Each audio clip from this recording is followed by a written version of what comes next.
Hello friends, இன்றைக்கி முத்தழகில் அவன் கயிறு கட்டிக்கிறானா, கயிறு கட்டிக்கிட்ட உடனே வெளியில் வந்து சும்மானா கயிறை கட்டிட்டாரு. வெளியில் வந்து சொல்கிறாரு, பாண்டிமா உட்காந்துட்டு சாப்பிட்டுட்டு இருக்குது. அப்போ இந்த லூர்துக்கிட்ட சொல்லிகிட்டு இருக்கிறாரு, இது மாதிரி ஒரு பஸ்ய சாமியார் கலகலா சாமியாருன்னு ஊரில் வந்துட்டுருக்காரு தெரியுமா, அவர்கிட்ட போய் கயிறு கட்டினா எனக்கு தெரிஞ்ச ஒரு ஃப்ரெண்டு அவனும் அவங்க மனைவியும் பிரிஞ்சே இருந்தாங்க. இந்த கலகலா சாமியார் கொடுத்த கயிறால் அந்த கயிறு ஒரே ஒரு ஒத்த கயிறு, கருப்பு கயிறு கட்டிக்கிட்டு கழுத்தில் மஞ்சள் கயிறு போட்டு இப்போ ரெட்டை குழந்தை பிறந்துடுச்சு. அந்த அளவுக்கு வசியம் பண்ணுவாராம் அந்த சாமியார் அப்படின்ட்டு இவன் சொல்கிறான். இதை கேட்டுக்கிட்டு அப்போது முத்தழகு கட்ட வேண்டியது தானே அப்படின்னு அது நினைக்குது. எது பாண்டிமா நினைக்குது. நீ நினைப்ப லூர்து, ஏன் முத்தழகு கட்ட வேண்டியது தானே? நான் நினைக்கலையே சார், நீ நினைப்ப, ஆனால் நான் அப்படி கட்ட மாட்டேன். கட்டாயமாக அவளை என்னுடைய அன்புக்குள்ளே கொண்டாட மாட்டேன். எனக்குன்னு எப்போ தோணுதோ, அவளுக்குன்னு எப்போ தோணுதோ அப்போ தான் நாங்கள் 2 பேரும் ஒன்றா சேருவோம் அப்படின்னு சொல்லிட்டு இவன் எழுந்து போயிட்டு, இதெல்லாம் என்னுடைய வேலை, இதெல்லாம் செய்து இந்த அஞ்சலியை கொஞ்சம் கொஞ்சமாக அறுத்து அவளை வீட்டை விட்டு நான் வெளியில் அனுப்புகிறேன்னா இல்லையா பாரு அப்படின்ட்டு அவன் அந்த கலகலா சாமியார் இதெல்லாம் இவன் செய்த ஏற்பாடு.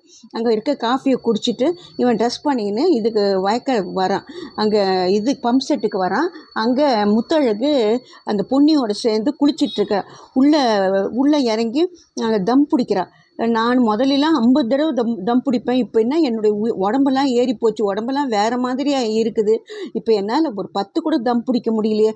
பொன்னி நீ எண்ணு அப்படின்னு இவ தம் பிடிச்சிக்கிட்டே இருக்கும்போது முதல் தடவை தம் பிடிக்கிறா, முடியல. 2வது தடவை இவ தம் பிடிச்சிக்கிட்டே இருக்கிறா, தண்ணிக்குள்ளே மூச்சு பிடிச்சிக்கிட்டு இருக்கிறா.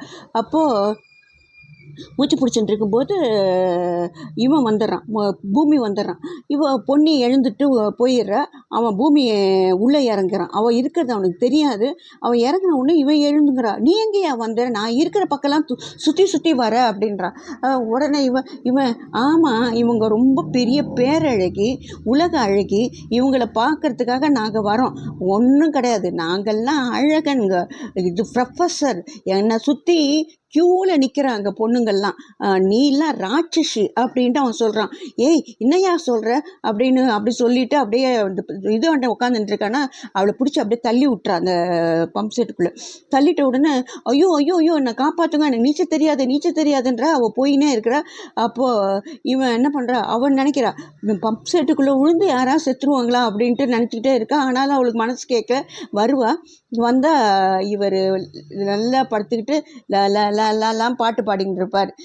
வந்துட்டியா பத்தியா, என் மேலே உனக்கு அனுசரணை இருக்குது. இந்த ஆண் அழகனை பார்த்து மயங்காதவங்க யார்? ஆமாம், இது மூஞ்சும் சதுரமான மூஞ்சும் குட்டி கண்ணும் அப்படி இப்படின்னு அவள் சொல்லுவாள். அந்த தலையில் குருவியா பாம்பு இருக்குமா அப்படின்னு இது மாதிரி சொல்லுவாள்.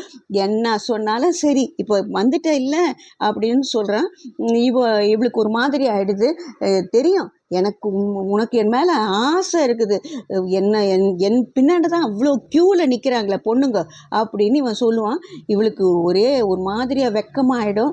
அவள் அப்படியே போவா. இவன் லலான்னு பாட்டு பாடுவான். இதுதான் முத்தழகு. ஒரு சுருக்கம் தான் சொல்லிகிட்ருக்கேன். ரொம்ப ஓவராக சொன்னால் நீங்கள் கேட்குறதில்ல. நீ ரொம்ப சுருக்கமாக சொல்கிறேன். சுருக்கமாக தெளிவாக என்ன நடக்குதோ அதை மட்டும் சொல்லி முடிச்சிடுறேன். நீங்கள் தயவுசெய்து இனிமேல் பட்டாது கேளுங்க.